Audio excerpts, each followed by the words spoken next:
What a privilege it was to stand up here and hear our song leader's mother singing. If you haven't been around Jan Beard, this girl has a great voice, and I was privileged just now to hear it and really enjoyed it. I wonder if they'll make me a decent singer in heaven, Brother Clark. I don't know. I don't know if that's possible or not. I want to thank the elders for the privilege of standing up here today. It's a great thing for me, not so much for you, but for me.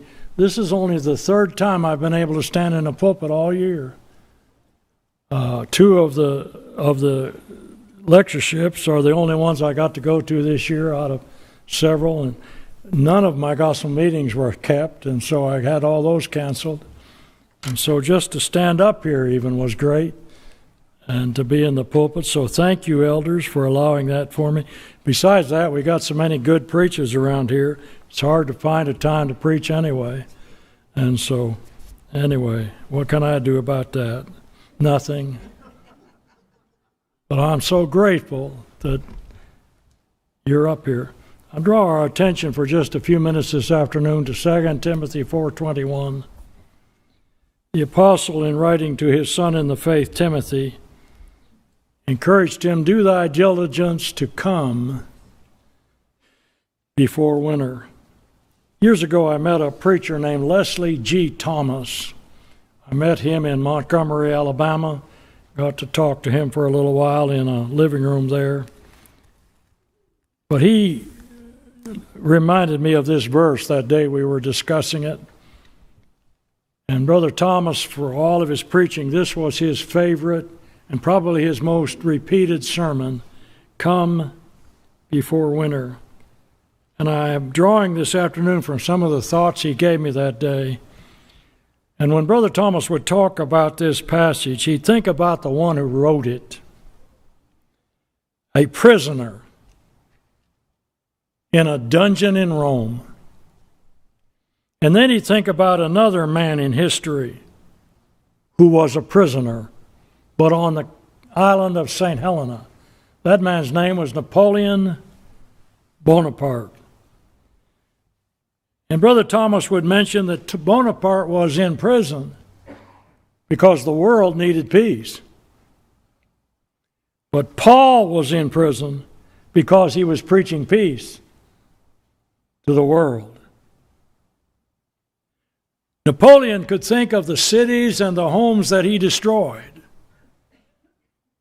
Paul could think of the homes and the cities that he'd helped find the Lord and he had reestablished.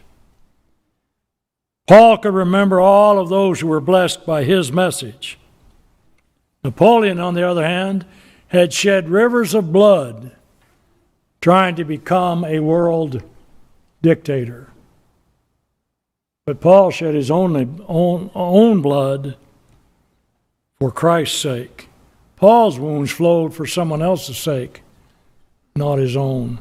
Paul was shipwrecked, beaten, persecuted, and so on. If Napoleon thought about his life, he had to think about all of those people he had left behind dead. From the Pyrenees to Moscow, from the pyramids to Jerusalem or Mount Tabor. Can you imagine sitting in prison and thinking about all the people you could put to death? But Paul could sit there in that prison and trace his path through prison, through persecution, and think about all the souls who were going into heaven because of his message.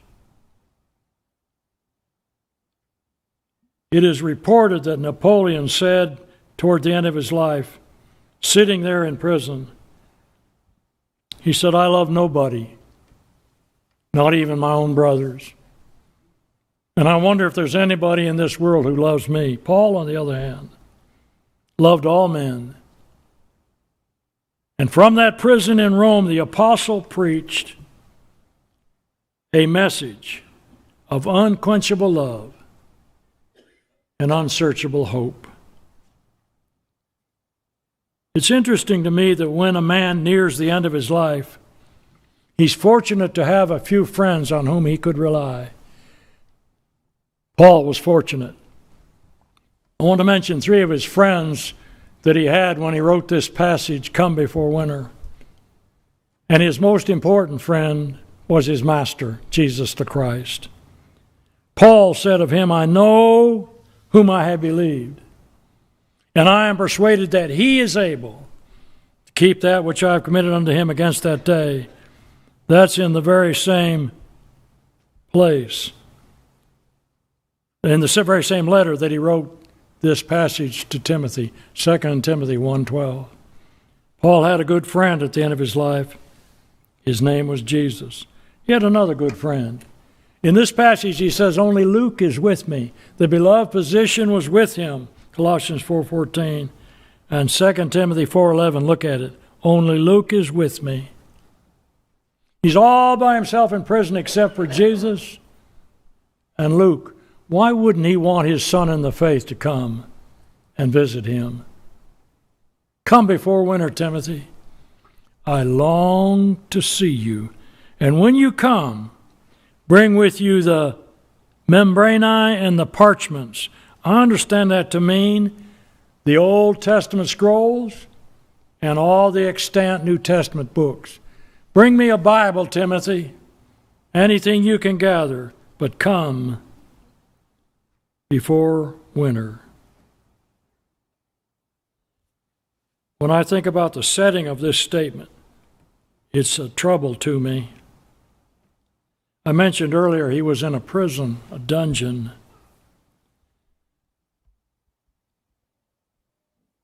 This is no longer in his own hired house as he was the first time he was arrested in Rome. This is his second time to be arrested.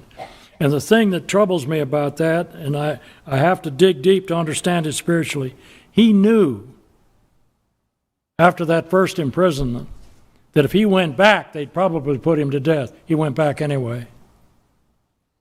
He so desired to preach the gospel there in Rome that something drove him, and I think that's what it was. I want those folks there. In fact, he told them in the letter to them, I long to see you. Wouldn't it be a great thing if on Saturday we had to call the elders and get a reservation so we could find a seat in here on Sunday? Because we so long to see the brethren. Wouldn't that be something? That's the way Paul was. I long to see you. First time he lived in his own hired house. This time he's in a dungeon. He's facing certain death when he writes this. Timothy, I'm about to die. You come before winter. Make every effort. That do thy diligence is the same word it's translated study in 2:15. Study to show thyself. Give diligence. Well, Timothy, you make sure that you come. We could ask Paul, why are you in prison? I was faithful to the Lord Jesus Christ. Tell me that again, Paul. Why were you in prison? I was faithful to the Lord Jesus Christ. Well, they don't want you to be a Christian. No, they want to put me to death. In fact, it's dangerous for me to write this letter. Some of his old friends were other places. If I understand 2 Timothy 1, 16 through 18 correctly, Onesiphorus had died somehow, lost his life in remaining loyal to Christ. Demas, who was afraid to die, is said to have left Paul, having loved this present world. He wasn't going to die for Christ. He's going to get out of there. Only Luke is with me. He talks about sending Crescens to Galatia and Titus to Dalmatia. So many are way off. Timothy, come and see me. Are you afraid, Paul? No. I'm ready to be offered. The time of my departure is at hand. I'm not afraid, but I want to see Timothy. Bringing my coat that I left in Carpus and some books and parchments. When you read that phrase, do thy diligence, realize in the next place the urgency of this call. Why say this? Why before winter? Where Timothy was, and I believe he was in Ephesus, Had he waited until winter, he could not have crossed the Aegean Sea to get to Rome. They would not take him on a ship. It was too dangerous.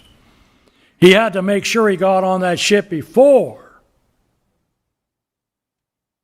winter came, or he'd never make it. Come before winter.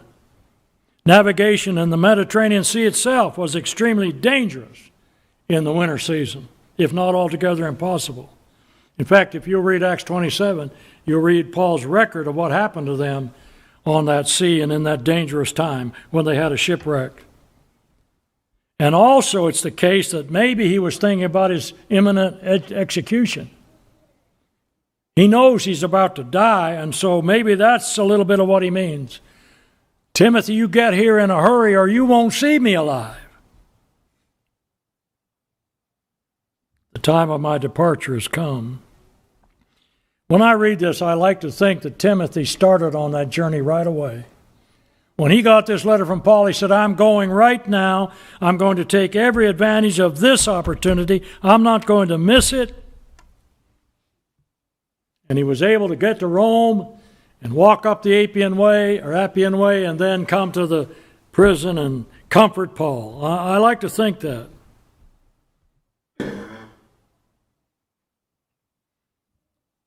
And then I have to think about how many times in my life I've missed some opportunities.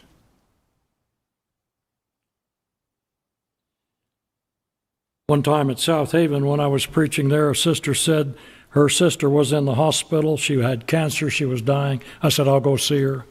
I kept putting it off, thinking I had some other things to do. I had other things to do, but the sister died before I got there. I got into the pulpit of South Haven and apologized to that sister for my lack of consideration. But I've had a lot of good intentions in my life, have you? And then I missed the opportunity. There was a sister at one congregation who was in her 90s, and I don't know how to explain this without being a little bit crude, but she wore too much makeup. You know, that kind of powdered face look and too much lipstick. And every Sunday when she would go out, she'd try to kiss me on the cheek, and I'd turn away. Well, I had to do her funeral, and I'm looking down at that face in the casket, and I'm thinking, you dirty rat, you could have let her kiss you one time, wouldn't hurt you a bit. I could have come before winter. I've missed a lot of opportunities in life. And then I think about that. I think every season of opportunity is a gift from God. We have great opportunities right now to help people quit being so fearful, scared of whatever it is they're scared concerning. What a great opportunity it is to do this and that. What's your favorite season of the year? I like autumn. I like this time of year. Up in the state where I was reared, the trees are so beautiful. They're so cold there, they get deeper colors or something. And we have some of the deepest reds and yellows and oranges, and just gorgeous. In fact, 2 months before my father died, he asked me to take him to what's called Cook's Forest so we could see those trees, and he just wanted to sit there and look at them. I'm told that Alex Trebek, a couple of days before he died, sat on his porch looking at the sunrise and the sunset. There's so many times of the year that I just love to see. But I also know something else about autumn. It doesn't last very long.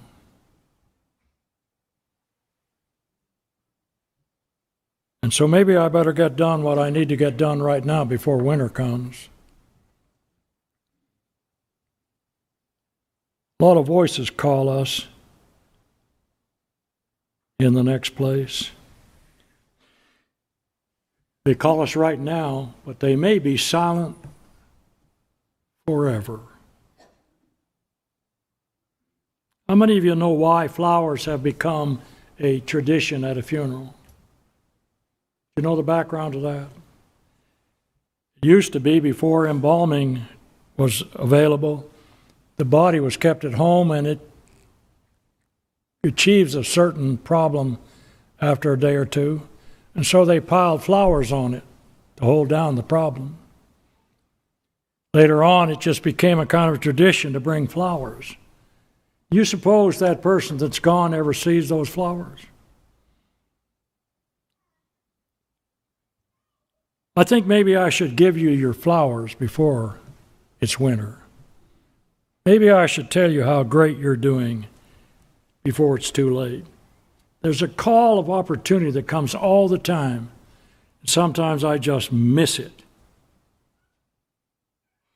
I'm grateful that the Lord has let me to live this long so I can figure out what it is I should have been in the first place. And I don't know if I figured that out yet. But I know one thing. I tell that girl every night, I love you. And I tell her, if she's awake in the morning, I tell her that when I leave. I'm taking that opportunity now because all I've got's now. I'm trying to learn that, brethren. And actually, this sermon's for me this afternoon. To learn when that opportunity strikes. Come before winter, Keith. If you wait too long, you won't get there. What about this call that comes to me for my character to improve? Doesn't that come all the time? I need to take every opportunity to do that. Did you know we have a Mosher program here at Memphis School of Preaching? It's available to all of you. We're there every Thursday. It's on your internet. You can everything. Program's archived. You can take any one of those studies anytime you want to take it. We'd love to have you in the room with us. There's Jerry and I and William and Jim and Bill or Robert, and that's about it. That's all that are there, but there are a whole lot more could come. Take opportunity to study, to improve your character. Look at Matthew 13:12 with me for a moment. Matthew 13:12, and think about what the Lord said here. I need to remember I have some calls to come before winter when it comes to improving my character. For whosoever hath, to him shall be given. He shall have more abundance. But whosoever hath not, from him shall be taken away even that he hath. I need to learn to hear that voice of self-improvement. Listen to it. Maybe too late otherwise. When I read this sentence, I like to think, as I said, that Timothy got there before winter. What if he did not? What if he said to himself, I'll start for Rome soon. I will. But I've got a lot of other things I need to do before I book passage. And then one day, the season to get passage is over. He can't get there. I can't reach Rome this year. So, about a season later, and I'm sitting with Timothy listening to him reproach himself probably for not getting there before winter. Keith, I should have booked passage, but I'm going to get there, and the first boat that goes out here in the spring, I'm going in. So he gets on that first boat out. He sails over there to Rome, to Italy, gets out of the boat at the Appian Way, south of the Appian Ways, walks up the Appian Way, hurries to Rome, gets to the prison, and the guard says, well, Timothy, don't you know that Paul was beheaded a year ago? You're too late. And you know what? Every time I talked to Paul, he thought you were coming, Timothy. He really did. And he'd say, oh, is that Timothy at the cell door? And just before he died, Timothy, he said, you tell Timothy, he's my beloved son in the gospel, and I love him. I imagine that Timothy walked away from that prison, if that were the case, crying. Don't you?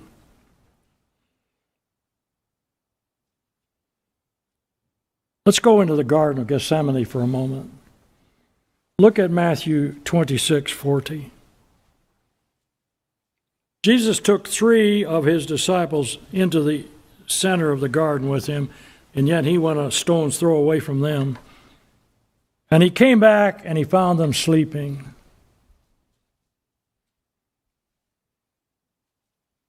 He had asked them to watch with him. but they lost the opportunity. It's interesting that the Lord had compassion. He said, well, the spirit was willing, but the flesh was weak. They missed the opportunity. One of the greatest opportunities any man would ever have of being there and watching with the Lord as he faces the cross. They missed the opportunity of being a friend to Jesus. Not out of indifference, but they missed the opportunity. And finally, this afternoon, look at Matthew 11:28 through 30. I want to beg all of us never to miss the opportunity to listen for the voice of the Christ. Don't miss that opportunity. It will be too late then. When you hear the voice of God calling you through His Word, you listen and you do it right away. Come before winter. Come unto me, all you that labor and are heavy laden, I will give you rest.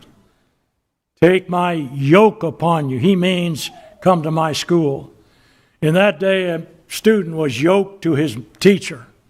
He's not talking about an yoke that puts oxen together or yokes the teacher and the student together. He's talking about being yoked in terms of listening to what the teacher's saying. You become his student. Take my yoke upon you and learn of me. Don't miss that opportunity to learn of Him. For His yoke is easy and His burden is light. If you had been sitting there the day that Jesus said to Peter and John, come and I'll make you fishers of men. If you had been sitting there the day when He said to Peter and Andrew, come and I'll make you fishers of men, what would you have done? Well, I'm a little bit busy, Lord. I've got this fishing business I've got to take care of. When I get done with that, I remember reading that they left their nets immediately. They came before winter. And that call from Him through the Scriptures is just as urgent today as it was then. Don't put it off. You come before winter. Do you know how many steps there are between us and death? 1 Samuel 20, verse 3, there is but a step between me and death. My life is a vapor. It's also the case that according to Hebrews 4:7, the dispositions of a man's heart can change in a day. When you hear the call, you come before winter. Don't put it off, my friend. Come before Indian summer comes, which we've been enjoying recently down here, because the fields are going to fade anyway. Come before that November wind strips those leaves off the tree and they become bare. Come before the snow covers the countryside like it did where I lived. Come before the creeks turn to ice and you can't swim in them anymore. You come before winter. You better come before life is over, because at that time you'll stand before Him in judgment. Hebrews 9:27. Come before winter, my friend. You come in penitence. You come in confession.